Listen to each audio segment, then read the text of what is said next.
Hey Blazers, this episode is brought to you by Audible.com, an Amazon company.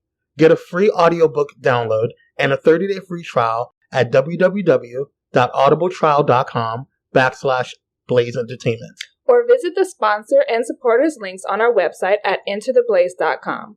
With over 180,000 titles to choose from for your iPhone, Android, Kindle, or MP3 player. Now let's start the show.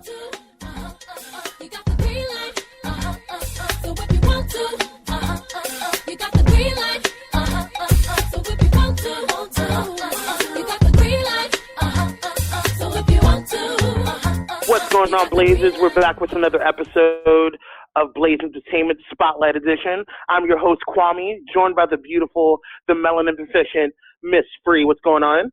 Not much. We have a very special guest today.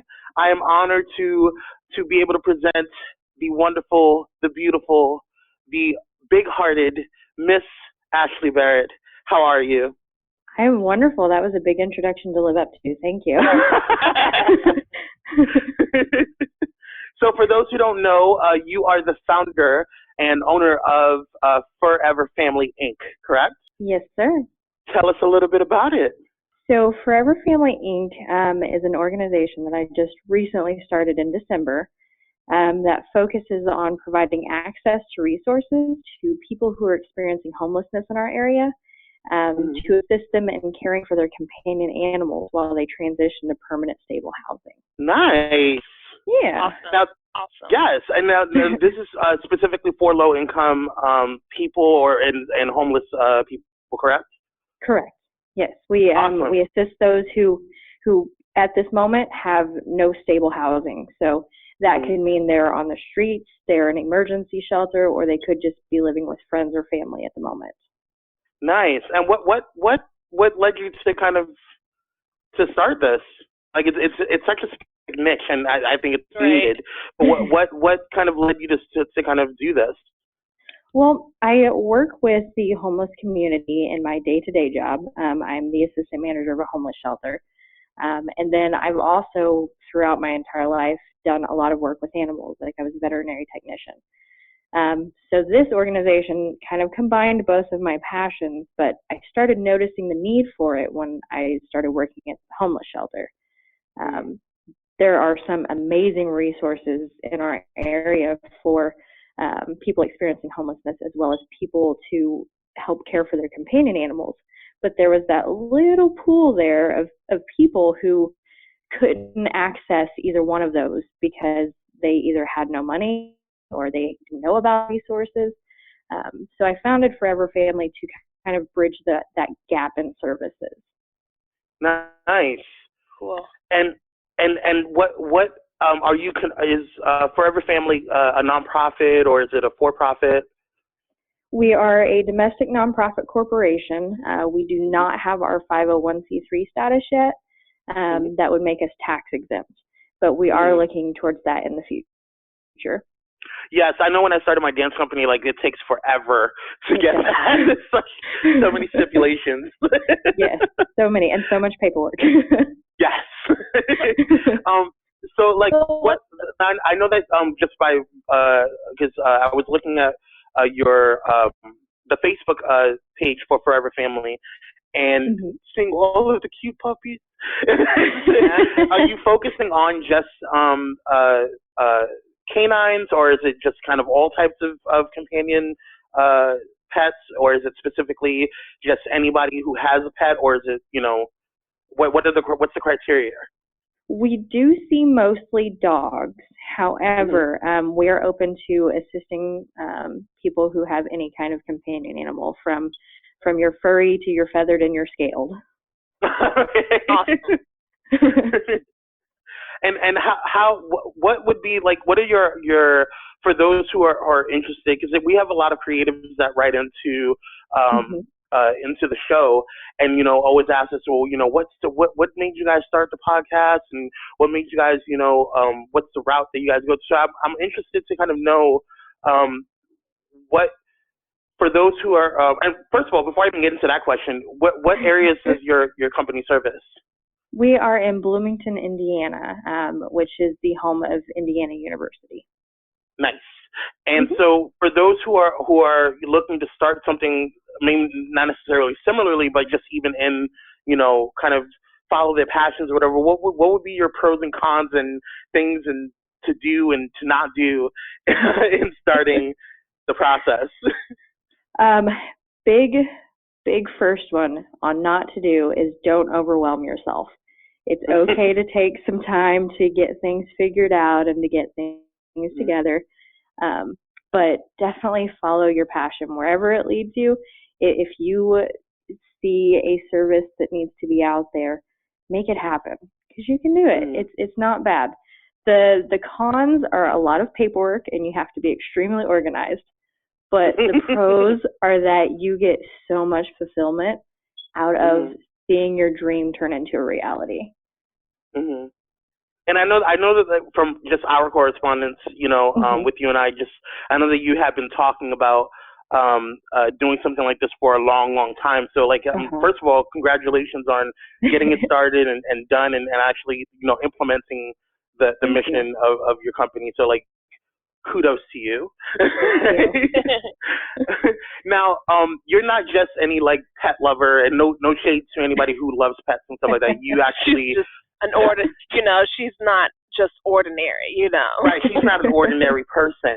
Okay, this is a very knowledgeable woman. Okay? Can you tell us a little bit about your background in as far as animals and your vet? Yeah, I was curious about that. Yeah, so my love for animals goes way back. I was that kid bringing home injured birds and trying to treat them in my bedroom until my parents found out that I'd brought a wild animal into the home. And that evolved into doing internships for wildlife rehabilitation groups in my area. And then that led to going to school to learn a little bit more about the environment and animal behavior. And that led to working in a veterinary clinic as a vet technician. And then that actually led to managing an animal shelter for a little bit.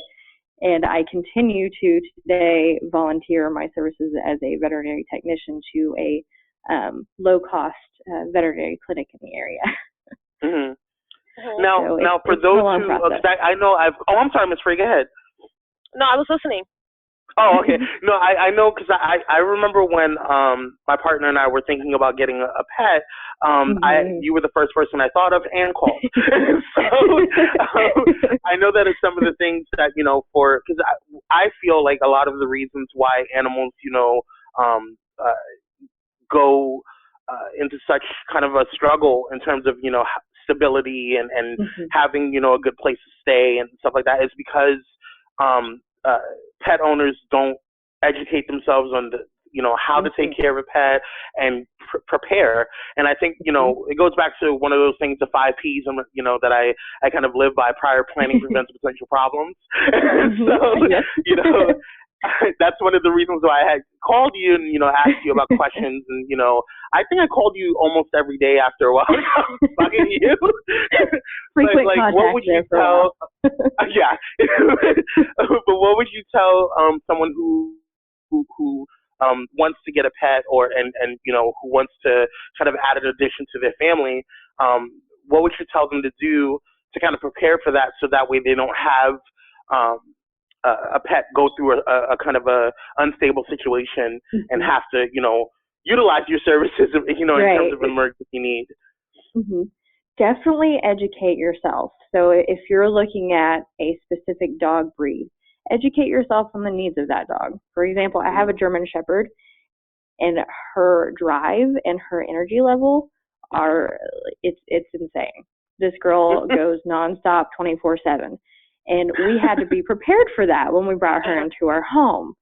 So we had to make sure that we socialized her. We had to make sure that she got the proper amount of energy out in the form of exercise and doggy daycare. Educate yourselves on proper pet care as far as what veterinary resources do you need? Do they need vaccinations? Do they need to be spayed or neutered? Which is always yes, by the way. And look at your housing situation. So if you live in an apartment, a big dog might not be the best for you. You might consider going the cat route. If you are a couch potato, look for a dog that has the energy of a couch potato level. You want to look at it as you're bringing a new family member into your home. You're not just bringing a dog, a cat, or whatever animal you choose. You are bringing a new family member into your home. And that's forever. Family's forever to me, which is why I named it our organization when I did. So it's all about understanding what you can handle and what you want out of a new family member. So definitely educate yourself and take some time to make that decision. Legit, because I know I know I'm a couch potato, so I need a dog that's very like couch potato-y, that's not super excited all the time, because I'm tired most of the time. We can find you a nice senior puppy who can chill on the couch with you a bit. That would be perfect. So after this episode, we'll make sure that you guys exchange numbers so that way you can get all education. Prior planning. Now, one of the things that I personally really admire about what you're doing is not just because you're doing something for our little fur babies out there, but also the fact that it's a female that's doing it. And I am a self-proclaimed feminist. So anything that women do that because I feel like when men fuck shit up, women have to fix it, unfortunately. Every time. Every single time. Right. I.e. the Women's March. But anyway, we won't go there. It's a completely different show. But I wanted to know, have you experienced any struggle, in terms of, or any type of resistance because you are a female, kind of going into this entrepreneurial move and kind of working on, your dreams and making it a reality? What would you tell another young little lady that, wants to kind of follow in your footsteps, so to speak, and what would you how would you encourage them? What words would you give them? I would tell them that they are fierce, they are strong, and they can do any damn thing they want. Yes, ma'am. I've been very lucky. The community that I live in is incredibly supportive. They definitely don't look at gender in terms of whether one can succeed or not around here too often. We are a very small pocket in Indiana that doesn't see that. But it has been wonderful to have support from my community and to know that, they don't look at my gender and see that as something that could make me fail or succeed. They just look at me as a person and know that I'm going to do it. I'm going to make it happen. Right. And I think that's important, especially when, you have, just for general practice and purpose, when you have a dream, I know that when me and Miss Free started Blades Entertainment, we did not expect it to get to what it is now. We weren't even talking about a network or having extra shows. We were just like, let's have a mic, let's talk shit. That's what we need to do. And that was, but in addition to that, one of the cool things and one of the reasons why me and Miss Free, I respect Miss Free so much is the fact that she kept on target. There was times that I wanted to be overzealous, and she was like, no. We don't need to do too much. You kept me on track too. So my couch potato instinct kick in, and I'm like, moving too fast, getting too excited here. Oh, I love it.